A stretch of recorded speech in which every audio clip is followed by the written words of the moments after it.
Hey everybody, this is Miko with the Permanent Empire. I want to thank you so much for tuning into this video. I want to thank those of you who have recently subscribed to my channel. And I want to ask those of you who have not done that, go ahead, feel free to like, comment, share, and even subscribe at this time.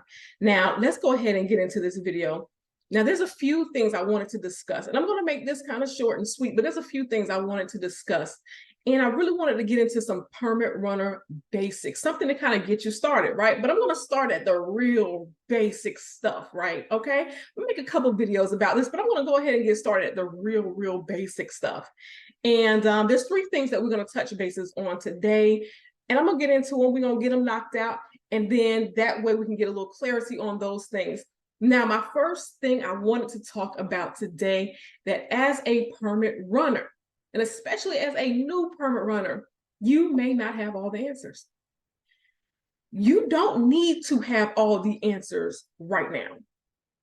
There are so many variables. There's so many different things that certain contractors do. There's some contractors who specialize in fencing. There are some that specialize in windows and doors. There are others who specialize in pools, screening, closures. I mean, the list goes on. Roofing, I could really name quite a few different things contractors specialize in. Now, these may be the people who reach out to you. You may have never done a roofing permit. You may never have done a permit in general, but you may never have done a roofing permit, right? But a roofer reaches out to you. You can still offer him your courier services. And when I say courier services, I do still mean submitting permits online or even submitting permits via email. All of that, that is still you being a courier, acting as a courier. You can still offer that. Even though you don't have all the answers, you may not know what the pitch of the home is. You may not know what type of tile it is they're putting or roofing material. You may not know that stuff. Okay, you don't have the answers. You can still be of service to that roofing client. That contractor, and again, this could be windows and doors, roofing, pavers, driveways, all kind of different stuff, right? But that contractor, in a lot of cases, he knows maybe what he needs for the permit. A lot of them know what they need, or they have an idea of what they need, but your job is to make sure that these things are submitted as a courier. So in this instance, let's say you've never done it before, you don't know what to do, right? You can still offer your courier services to your clients or to your potential clients. Still offer that service, because this is where you really get that hands-on training. Because once you start submitting, you start seeing yourself, hey, these are the different types of paperwork and documents that they need. This is, a package. This is how it looks. This is what I know needs to be included for the next time a contractor may need me for that same service. So this is how you really start building upon your knowledge and what your understanding is as it relates to this certain type of contractor. And in a lot of cases, this contractor, what's needed for this type of permit may be just about what's needed for this other type of permit. So it gives you a real good understanding. So don't shy away just because, hey, I may not have some answers. Don't shy away. Call the building department. Tell your client, hey, I don't exactly have that answer for you, but give me a few minutes. Let me call the building department. I'll get more information about that for you, and I'll get back to you if it's something that you really have to answer.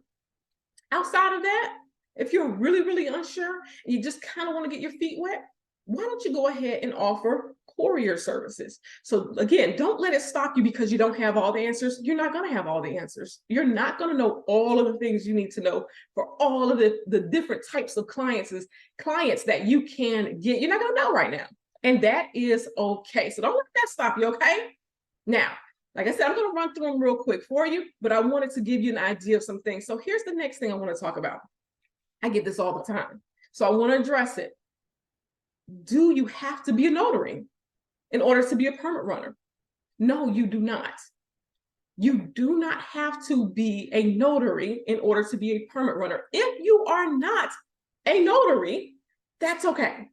When I first started doing permits, I wasn't thinking about becoming a notary, wasn't on my agenda, wasn't really on my list of services to provide. I didn't do it, but I was running permits. I was offering that service.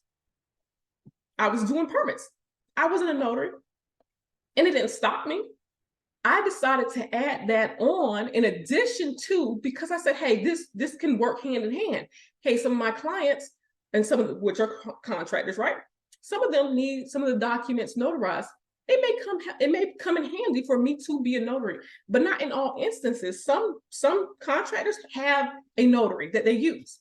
They just do. And you're going to see that yourself. Some of them already have their notary that they use specifically for this thing. That person may actually work in their office already. So they already have someone for this, but they still need someone else to handle the permit running portion of it. So do you need to be a notary? No. And check this out, right?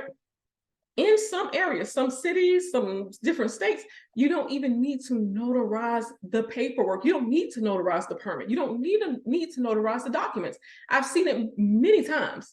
So there's no notary needed in general for that. So again, don't let that stop you if you're not a notary yet. Some people are saying, hey, I can't be a permit runner yet because I haven't become a notary yet. So I have to wait to become a notary in order to become a permit runner. And guess what? That's not true. You don't need to be a notary in order to be a permit runner. They're not running hand in hand. Like, they don't go together like peanut butter and jelly. That's not what it is. Sure, they can go together like that, but they are not mandated to be together. They are just not. They are not at all. You can be a permit runner and not ever have become a notary. And that's, again, okay, right? Last but not least, what I wanted to talk about is you do need to market your services. Right? This is not a you do not need to thing. This is a you do need to thing. You do need to market your services. People will not know that you are a permit runner if you don't tell them.